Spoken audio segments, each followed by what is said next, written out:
Ya, el día de hoy nosotros hemos venido hablando, ustedes están, los que han podido venir, se han dado cuenta que hemos estado hablando acerca de lo que es la membresía de la iglesia, cómo funciona la membresía, cuáles son los objetivos de tener una membresía en la iglesia, por qué la membresía es bíblica y todo este tipo de aspectos relacionados con este tema tan importante para lo que es una iglesia local. Y la semana pasada hablamos de qué se necesitaba para ser miembro de una iglesia.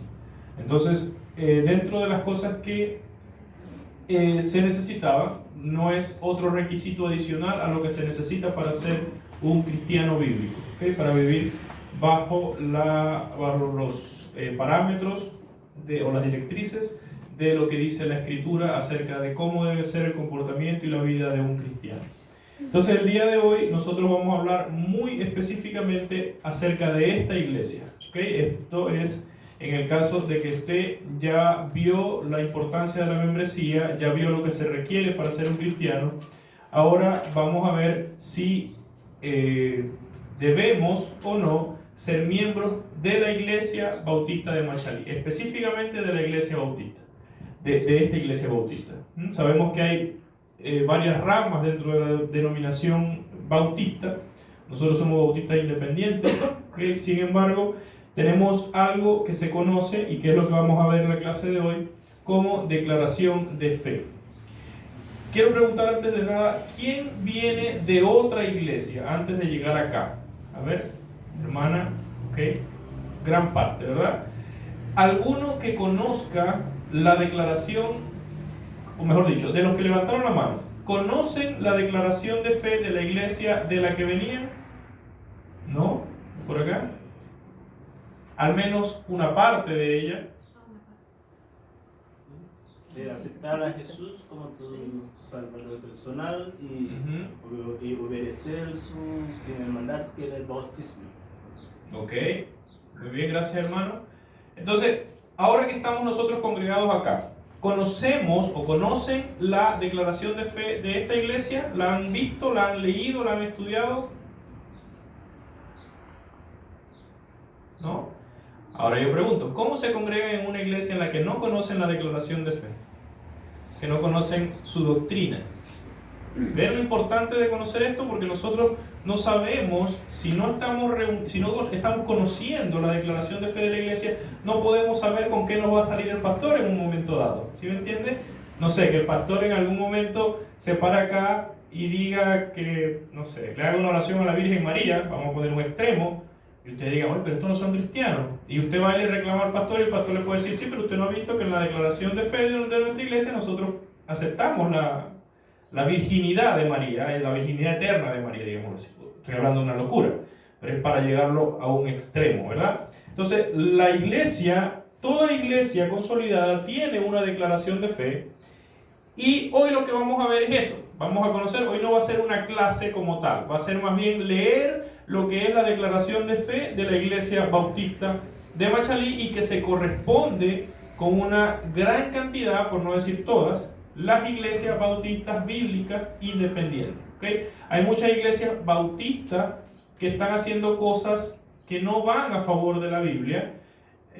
Yo estaba viendo la semana pasada, vi una publicación de la primera iglesia bautista de Ovalle y la primera iglesia bautista de La Serena, lo digo con toda libertad porque está en internet, esto no es un secreto para nadie, yo lo vi en internet. Estaban ordenando pastoras mujeres, ¿okay? Y nosotros sabemos que bíblicamente no es correcto ordenar a una mujer como pastora. Esto no es una cuestión de machismo, no es una cuestión de que los hombres nos creamos superiores, para nada. Es simplemente que no está en la Biblia. Muchas mujeres, yo escuchaba una entrevista al pastor Miguel Núñez y le decía a una persona, ajá, y si la mujer no puede ser pastora, ¿a qué va a la iglesia? Entonces él contestaba, a lo mismo que van todos los hombres que no son pastores. Amén. Acá en esta iglesia hay un solo pastor y yo veo al menos 15 hombres. ¿Sí me entienden lo que quiero decir? Sí, amén. Entonces, dentro de la declaración de fe de esta iglesia, no está permitido la ordenación de mujeres pastores. ¿Por qué? Porque la Biblia así lo estipula. Entonces, bueno, eso es un tema muy largo, muy complicado que no vamos a tocar ahora. Yo le voy a pedir su comprensión. Vamos a tratar de hacer discusiones bien breves. No estoy diciendo que ustedes no vayan a hablar, obviamente pueden comentar, pueden hacer preguntas, pero bien cortitas, porque la declaración de fe es muy larga. De hecho, yo creo que no vamos a alcanzar a terminar todo en el día de hoy. Pero lo que sí voy a pedir es que aquel que no tenga Biblia en su mano se levante. Ya no tenemos atrás en la biblioteca, parece, ¿cierto? No hay disponible. Bueno, el que no tiene Biblia, no hay nada que hacer. Tiene que traerse de su casa. Todos tienen Biblia. Bueno, el que no tenga, comparta al consulado. Y el que no tenga una Biblia personal, busque una. Son bien económicas y son bien útiles en el hogar. Entonces, en primer lugar, el primer punto que nosotros vamos a tocar en esta declaración de fe es que la Biblia es la palabra de Dios. Hay que dejar bien claro, y parece una tontería decir que la Biblia es la palabra de Dios, pero yo quiero hacer un hincapié bien poderoso en esta palabra, o en no sé cómo se llamará esto en el habla hispana, conectivo, artículo, no tengo idea, no, artículos son estos. Pero quiero hacer bien claro en decir que la Biblia es la palabra de Dios. Hay muchas personas que piensan que la Biblia contiene la palabra de Dios. Cuando nosotros separamos el contener del es, yo puedo, esta Biblia, esta contiene mis palabras. ¿Por qué? Porque yo he escrito cosas en ella. ¿Ok? Pero no todo lo que está allí son mis palabras. ¿Sí me entienden? ¿Sí me explico? Ustedes tienen, por ejemplo, un libro y hay un prólogo que normalmente lo escribe otra persona dedicado al autor de ese libro. Ese libro contiene palabras de otra persona. Pero nosotros debemos saber y tener bien claro, o mejor dicho, en esta iglesia se cree que la Biblia completa es la palabra de Dios. Y que asimismo es perfecta, inerrante y completa. En esta iglesia no creemos en las revelaciones post-bíblicas. Es decir, pensamos o creemos que no existe una revelación a menos que eso esté contenido en la palabra. Amén. Amén. Y para eso yo los quiero invitar a Juan capítulo 10, versículo 35. Voy a pedir una persona, Seilin, si puede buscar Salmos 119, 11. Y el hermano Pedro, si puede buscar 2 de Timoteo 3:16, por favor.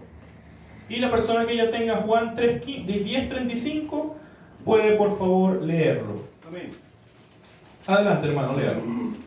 Dice, si llamó dioses a aquellos a quienes vino la palabra de Dios, y la escritura no puede ser quebrantada. Un versículo cortito, fuera de contexto, pero lo que quiero mostrar allí es, ¿vino qué? La palabra, ¿cierto? Dice la palabra de Dios. 10:35, yo lo tengo acá. Si llamó dioses a aquellos a quienes vino la palabra de Dios, y la escritura no puede ser quebrantada. Si ustedes quieren saber de qué trata el contexto de ese versículo, pues lo pueden leer. Ahí vemos en el versículo 22 que el título dice: los judíos rechazan a Jesús. Ahí podemos entender más o menos en qué está hablando. Y Seili, si puede leer el Salmo 119, 11, por favor. En mi corazón he guardado tus dichos para no pecar contra ti. Okay, es otro versículo también un poco fuera de contexto, pero vuelvo y repito, vamos a hacerlo así, bien tajante, para que podamos abarcar la mayor cantidad de espacio. Entonces, en mi corazón he guardado tus dichos, ¿verdad? Cuando habla de tus dichos es la palabra, obviamente. Y 2 de Timoteo 3:16, hermano Pedro. Toda la escritura es inspirada por Dios y útil para enseñar, para redarguir, para corregir, para instruir en justicia. Amén. Ahí nosotros vemos que dice: toda la escritura es inspirada por Dios. Hermano, pero algo inspirado no necesariamente tiene la palabra de Dios. Por supuesto que sí. ¿Okay? Si yo vamos a decirlo así, si yo le dicto a alguien, esa persona está escribiendo mis palabras, no las palabras de él. Puede que de alguna forma ligeramente diferente, nosotros vemos eso. Nosotros encontramos versiones de la Biblia que son ligeramente distintas en cuanto a palabras, en cuanto a la ubicación de los artículos, pero el contexto general no varía. A menos, por supuesto, que estemos hablando de Biblias que están en religiones que no son cristianas, que no son bíblicas, no voy a nombrar ninguna religión acá. ¿verdad? Pero sabemos que hay Biblias que incluso no se les debería llamar Biblia. Por ahí dice traducción del nuevo, ¿verdad? ¿Se acuerdan? El Nuevo Mundo. Eso, no quería decirlo, pero...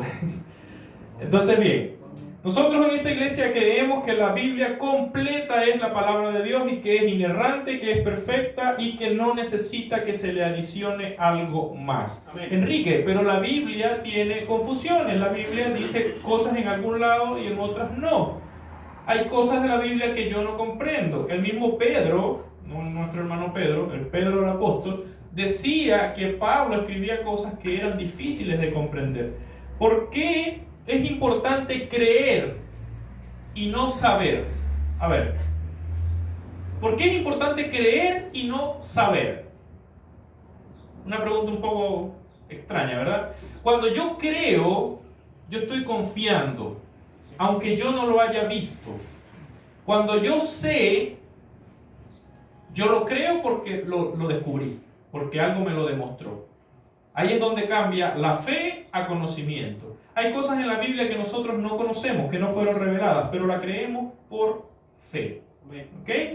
Entonces, bien, para no alargarnos mucho, la siguiente parte en nuestra declaración de fe es que hay un solo Dios.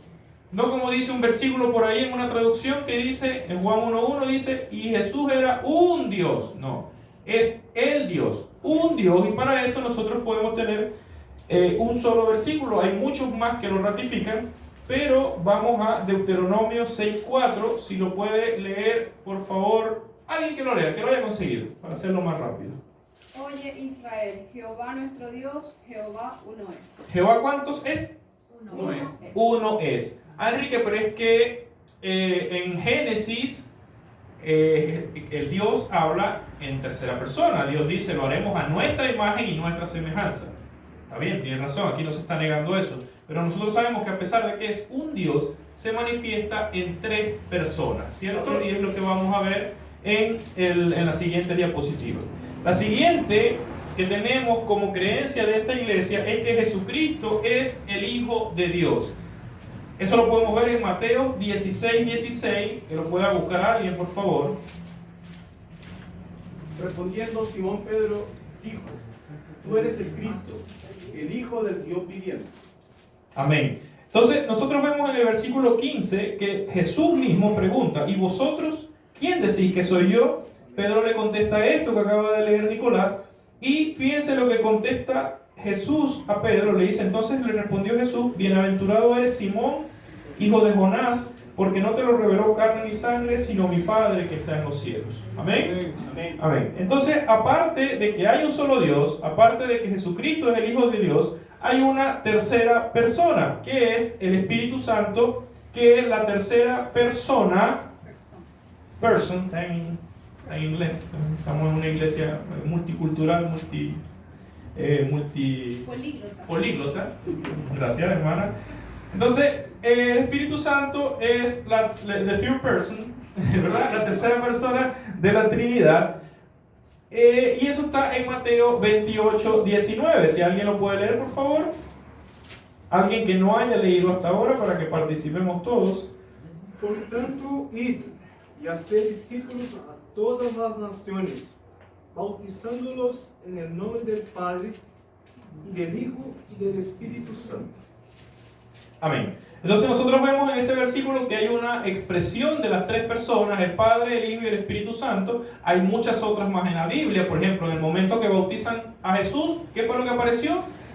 Se abrieron los cielos, ¿verdad? Escuchó una voz, ¿que era la voz de quién? Del Padre. Estaba el Hijo en el agua y bajó el Espíritu Santo con forma de ¿qué? De avestruz, ¿verdad? De paloma. Cierto. Entonces, bien, vuelvo y repito, esto es un versículo de los muchos que pueden hablar al respecto. Otra de las creencias, o la siguiente creencia, y esta es muy controversial, ¿verdad? Y les voy a pedir si tienen comentarios cortitos y concisos acerca del don de lenguas. Sé que hay una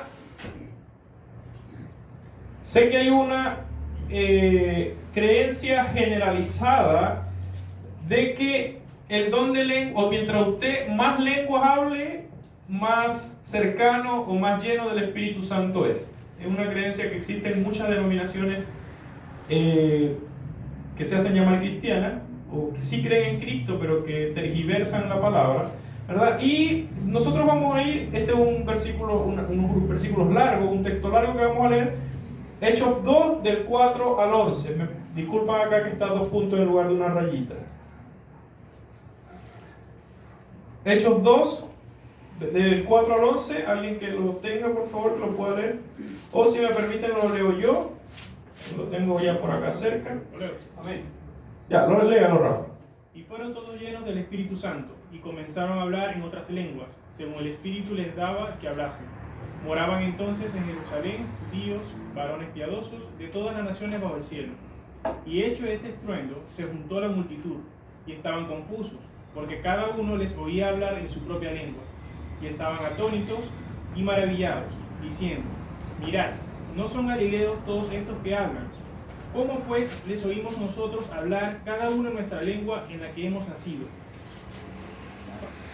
Partos, medos, elamitas y los que habitamos en Mesopotamia, en Judea, en Capadocia, en el Ponto y en Asia, en Frigia y Panfilia, en Egipto y en las regiones del África más allá del Sirene, y romanos allí residentes, tanto judíos como prosélitos, cretenses y árabes, les oímos hablar en nuestra lengua las maravillas de Dios.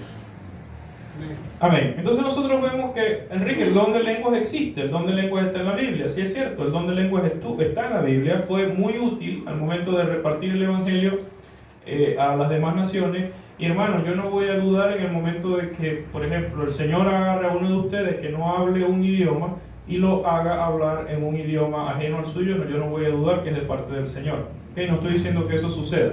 Estoy diciendo que si sucede, yo no voy a dudar que es el don de lenguas. Lo que sucede acá es que muchas personas cuando hablan del don de lenguas hablan acerca de las lenguas angelicales y empiezan a decir, no sé, ansámalas o cosas así extrañas, ¿verdad? Pero yo los quiero invitar bueno, antes de ir allá, si nosotros vemos lo que acaba de leer el hermano Rafael, se habla de unas nacionalidades, ¿verdad? Se habla, perdón, que estaba en otro versículo. El versículo 9 habla en Mesopotamia, en Judea, en Capadocia, en Ponto, en Asia, en Frigia, en Panfilia, en Egipto, en las regiones de África, más allá de Cirene, y romanos aquí residentes. Amén, gracias hermano. Entonces nosotros vemos que se habla de idiomas, ¿ok? No se habla de lenguas angelicales, se habla de diversos idiomas. Llevándolo a una cultura moderna, podríamos decir que estas personas que hablaban hebreo, que es el idioma que se habla actualmente en la zona donde se desarrolló esto, ¿verdad? Pudieran hablar en inglés, o en francés, o en alemán, o en ruso, o en árabe, bueno, árabe puede que hablen, o en castellano, o en cualquier otro idioma, no en lenguas angelicales. Y si nosotros vamos a 1 Corintios 12:30, yo lo voy a leer con el permiso de ustedes, dice, tienen todos dones de sanidad, hablan todos lenguas, interpretan todos. Entonces nosotros vemos que el don de lengua sí existió, que el don de lengua sí es real, ¿okay? Pero yo lo quiero llevar hasta el capítulo 14, y ahí voy a leer desde el versículo 1 en adelante, si ustedes quieren pueden seguir conmigo. Dice Pablo, seguid el amor y procurad los dones espirituales, pero sobre todo que profeticéis. Porque el que habla en lenguas no habla a los hombres sino a Dios, pues nadie le entiende, aunque por el Espíritu habla misterios. Pero el que profetiza habla a los hombres para edificación, exhortación y consolación. El que habla en lengua extraña, ¿a quién? A sí mismo se edifica. Pero el que profetiza edifica a la iglesia. Así que quisiera que todos vosotros hablaseis en lengua, pero más que profetizaseis. Porque mayor es el que profetiza que el que habla en lengua, a no ser que las interprete para que la iglesia reciba edificación. Esas personas que oran en lenguas o que gritan en lenguas, y que todos nosotros los demás nos quedamos así como, ¿qué estará diciendo? Esa persona se está edificando a sí mismo, está nada más que vanagloriándose a sí mismo. Tiene a menos que hable en lengua, volver, repito, en otro idioma, como ocurrió con el hermano Tiago temprano, ¿verdad? Que está hablando en otro idioma y hay una persona que interpreta, ¿ok? Entonces, eso es lo que esta iglesia cree acerca del don de lenguas. ¿Algún argumento, algún comentario? Muchos cristianos tienen la idea, lo importante es que yo esté siendo edificado, ¿no?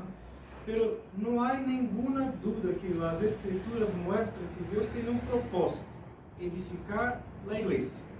Entonces, no hay, en la verdad no existe una edificación de sí misma, no existe, es una mala interpretación. La edificación siempre es de la iglesia, porque estamos inseridos en la iglesia. Entonces, la edificación bíblica siempre va a ser edificar la iglesia, unos a los otros. Muchas gracias, pastor. De hecho, nosotros podemos ver eso, lo vimos en clases anteriores cuando, por ejemplo, el día de Pentecostés no estaba uno reunido, no estaba uno o dos, estaban todos reunidos allí, ¿verdad? Es cuando llega el Espíritu Santo. Por ejemplo, cuando la iglesia se reúne para enviar a Pablo y Bernabé, es la iglesia quien lo decide, siempre la iglesia la que está tomando las decisiones y recibiendo las bendiciones necesarias, ¿verdad? ¿Puedo decir algo que dice acá? Dice en el versículo 2, dice, porque que habla en lengua no habla a los hombres sino a Dios, pues nadie lo entiende aunque por el Espíritu habla misterio, ¿no? A veces yo creo que la persona puede estar orando por alguien y hablar en lengua. Lo que entiendo es que esa lengua la conoce entre Dios y que Dios está diciendo algo, ¿no? Está hablando a la persona, que solamente Dios y la persona entiende para saber orar por esa persona. No sé si me hago entender. Para que Dios te dice o Dios te hace hacer ver qué hay en esa persona. Porque a veces uno no sabe cuando estás orando por la persona y discernir qué hay en esa persona de parte del Señor. Y a veces son tomados en lengua en esa situación, creo. Ya, el hermano iba a decir algo y ahorita voy. ¿Hermana? Sí. Hermano, es una pregunta sencilla. ¿Qué diferencia hay entre el don de lenguas y el don de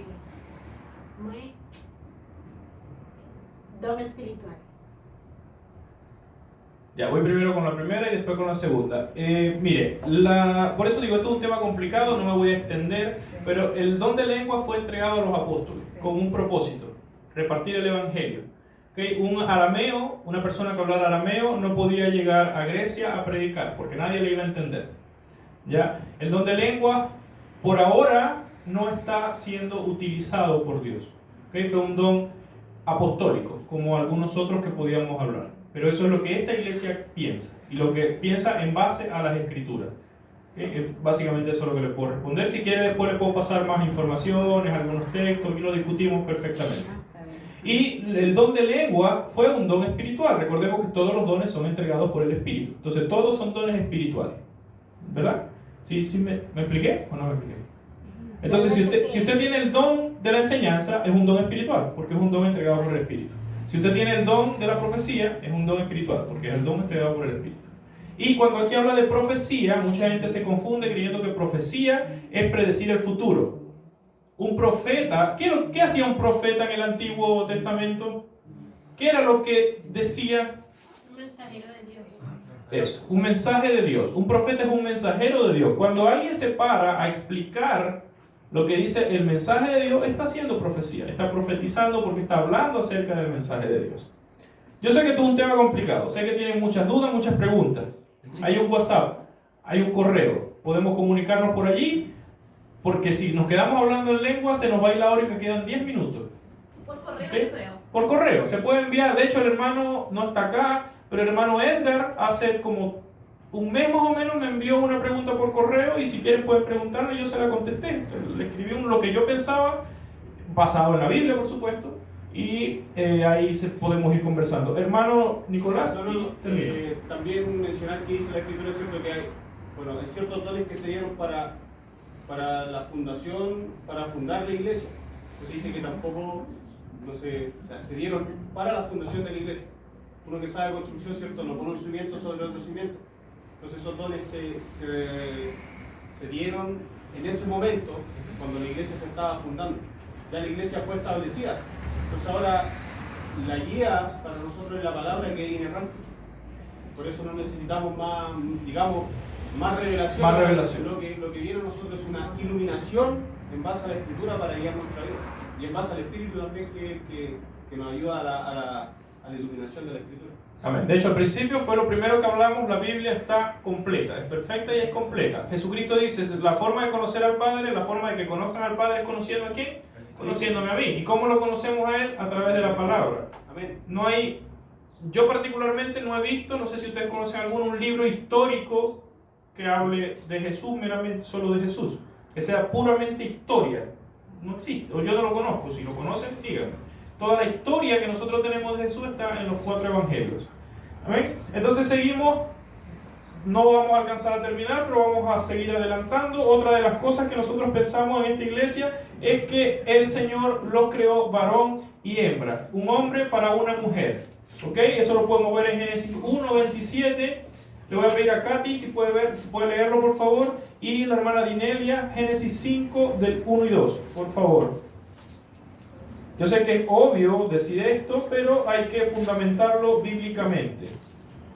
Génesis 1:27 dice: y creó Dios al hombre a su imagen, a imagen de Dios los creó, varón y hembra los creó. Varón y hembra los creó. Yo sé que acá en Chile suena un poco feo esto de decir hembra porque se asocia con animales, pero la palabra lo dice así, varón y hembra. ¿Okay?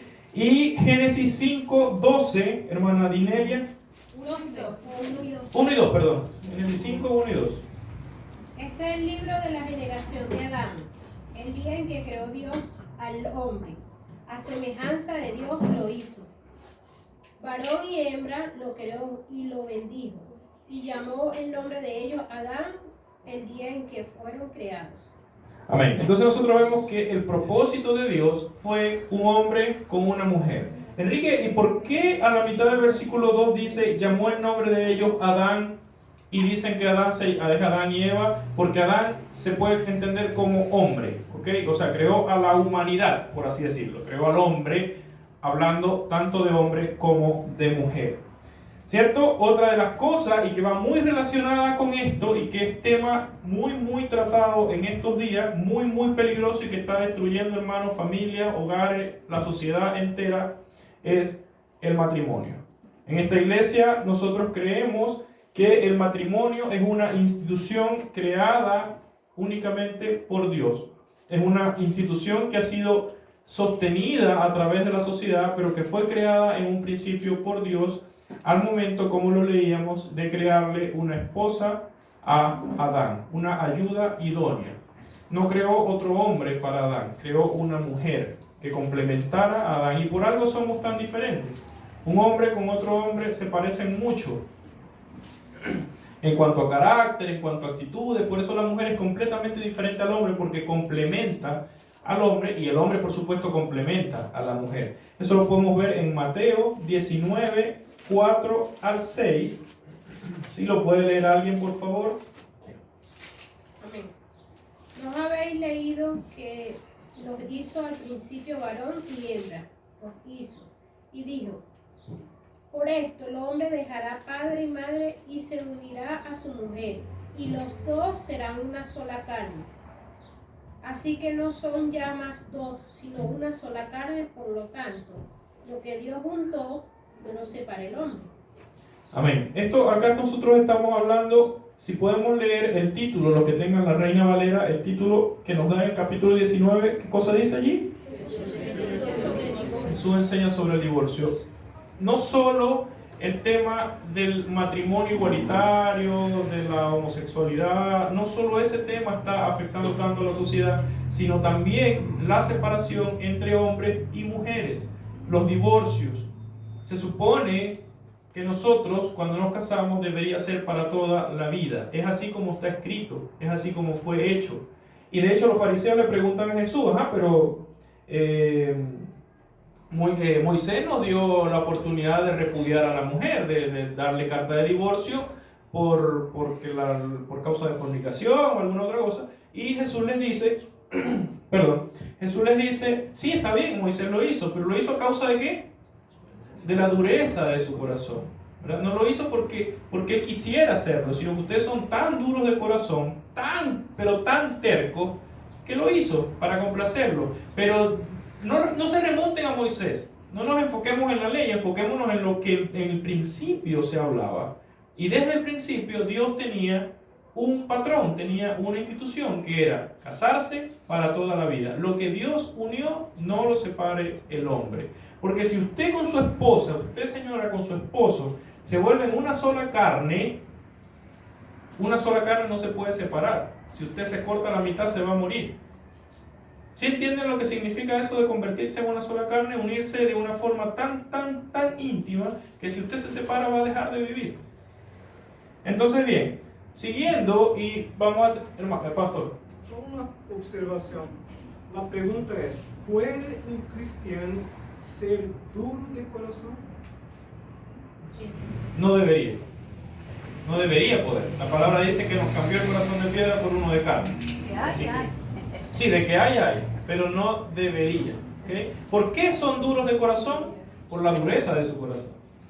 ¿Sí? Es tonto lo que estoy diciendo.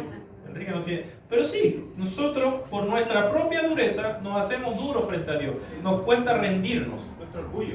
Nuestro propio orgullo. ¿Verdad? Nos cuesta rendirnos ante la voluntad de un Señor. ¿Por qué? Porque uno desde pequeñito le inculcan que uno es libre. Otra cosa que le inculcan a uno de pequeñito es que nosotros somos, mire, usted es perfecto tal cual como es. Uno se ve así feíto, con una deformidad, o medio gordito, o gordita en el caso de las mujeres. No, hijo, no se preocupe, usted es perfecto tal cual es. Es mentira. Nosotros somos seres imperfectos. Es una construcción social peligrosísima el hecho de que usted le diga a un niño, usted es perfecto tal cual como es. Usted tiene que decir a un niño, usted necesita a Jesús para que se perfeccione día con día. Porque va a llegar a los 90 años y va a seguir siendo imperfecto.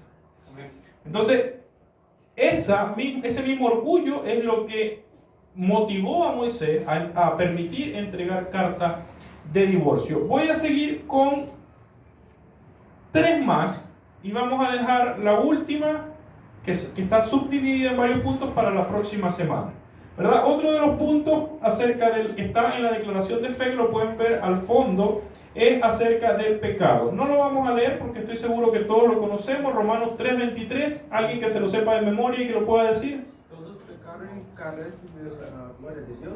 Amén. ¿Verdad? Todos pecados y están destituidos o carecen o están lejos, depende de la versión que ustedes busquen, de la gloria de Dios, ¿verdad? Otra de las creencias de esta iglesia que está allí es que todo ser humano es un pecador. Amén. ¿Okay? Y que por ser pecador está lejos, está desfasado de la santidad de Dios. Y con base en esa, estoy moviendo acá y no me voy a perdón. Y con base en esa afirmación, creemos firmemente en que la salvación vino a través de ¿quién?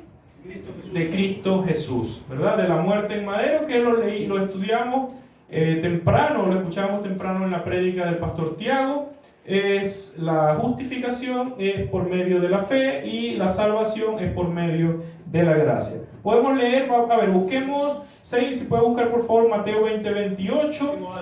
Nicolás tiene Gálatas, José Dávila puede buscar 1 Pedro 2:24 y Marcelo 1 de Juan 2:2, por favor.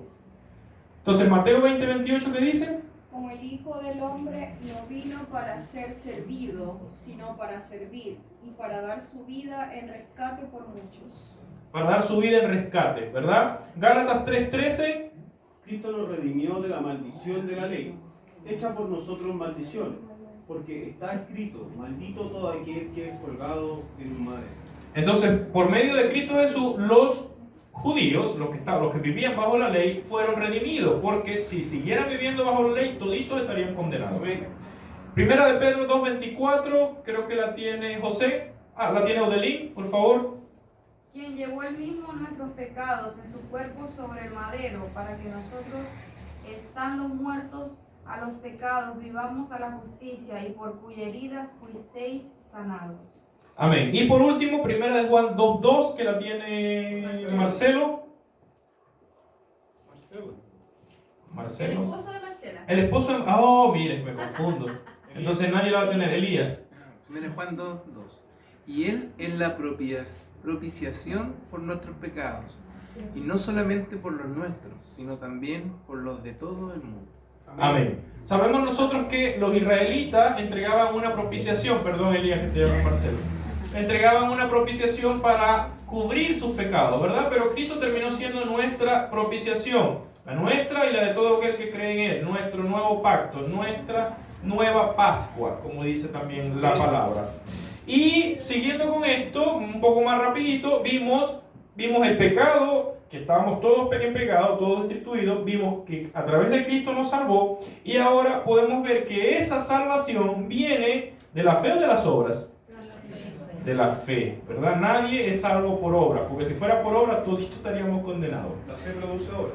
La fe produce obra, ¿verdad? Pero usted no es salvo por las obras. Amén. Entonces, vemos Mateo 20, 28. A ver, perdón, no, estoy acá. Juan 6, 28 y 29, por favor. ¿Quién lo tiene? Yo. ¿Pastor? Sí. ¿Puedo leer? Sí, adelante, por favor.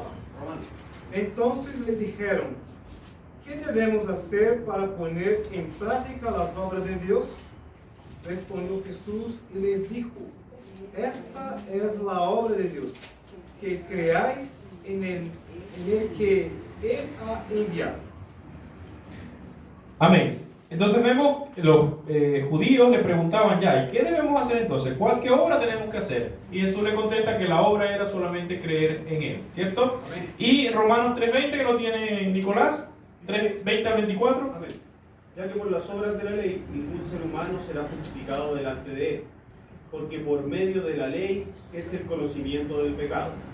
Pero ahora, la justicia por medio de la fe ya por tiempo. Pero ahora, aparte de la ley, se ha manifestado la justicia de Dios, testificada por la ley y por los profetas, la justicia de Dios por medio de la fe en Jesucristo, para todos los que creen en Él, porque no hay diferencia, por cuanto todos pecaron y están destituidos de la gloria de Dios, siendo justificados gratuitamente por su gracia, mediante la redención que es en Cristo Jesús. Amén. Yo creo que está más que claro, ¿cierto? No hay que añadirle más al versículo. Y por último, Gálatas 3:11, que lo tiene allá el hermano José. Y que por la ley ninguno se justifica para con Dios. Es evidente, porque el justo por la fe vivirá.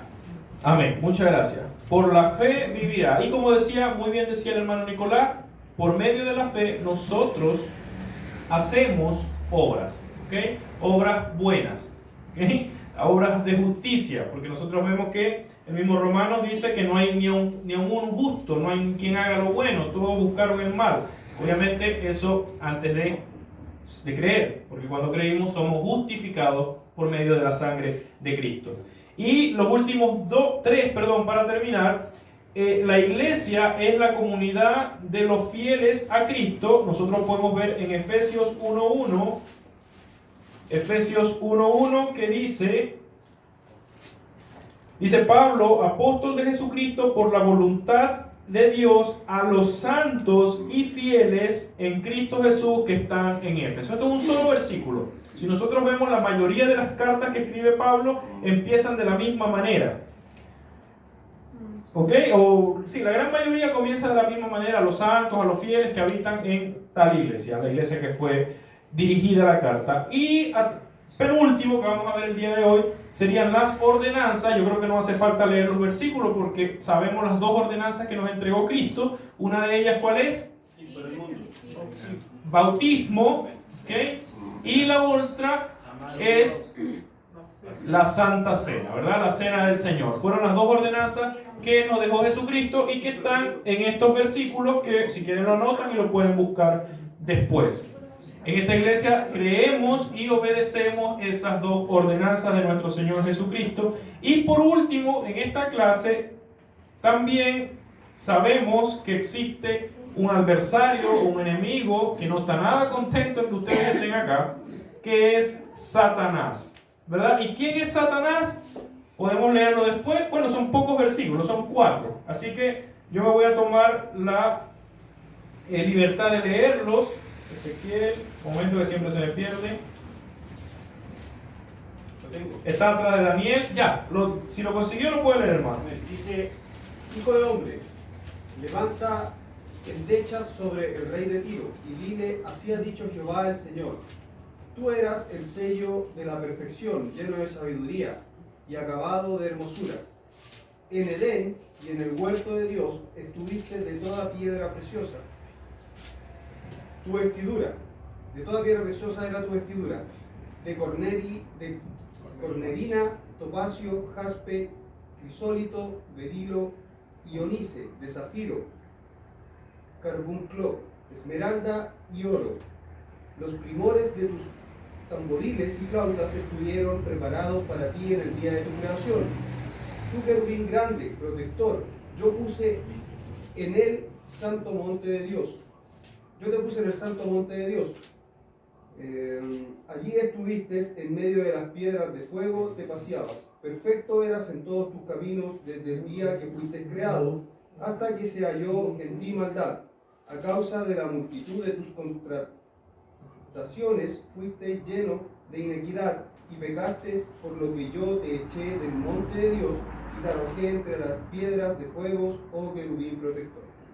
Amén. Hasta allí, obviamente, eso está hablando de Satanás. Si ustedes quieren, pueden seguir leyendo los versículos siguientes y van a darse cuenta que está hablando de Lucifer cuando estaba en el cielo y luego es arrojado a la tierra, ¿cierto? Es desterrado con este tercio de ángeles.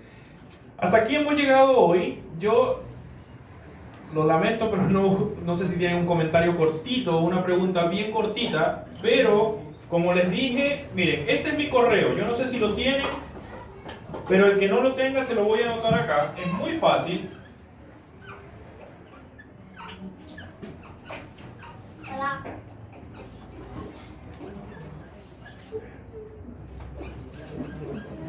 Es muy fácil, es EJMOLG, Enrique José Molina García, @gmail.com. Ustedes envíenme allí las dudas, los comentarios.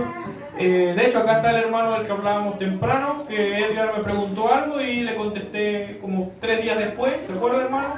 Pero lo de la tierra, ¿se acuerdan? Pero le contesté. ¿Ok? Y la semana siguiente nosotros vamos a hablar acerca del plan de Dios. ¿Cuál es el plan de Dios para la humanidad? ¿Okay? Es un tema largo, tengo 2, 3, 4. Son como 14 diapositivas, 14 láminas, así que es un tema largo, tendido y que quizás lo vamos a tener que dividir en hasta 2 clases.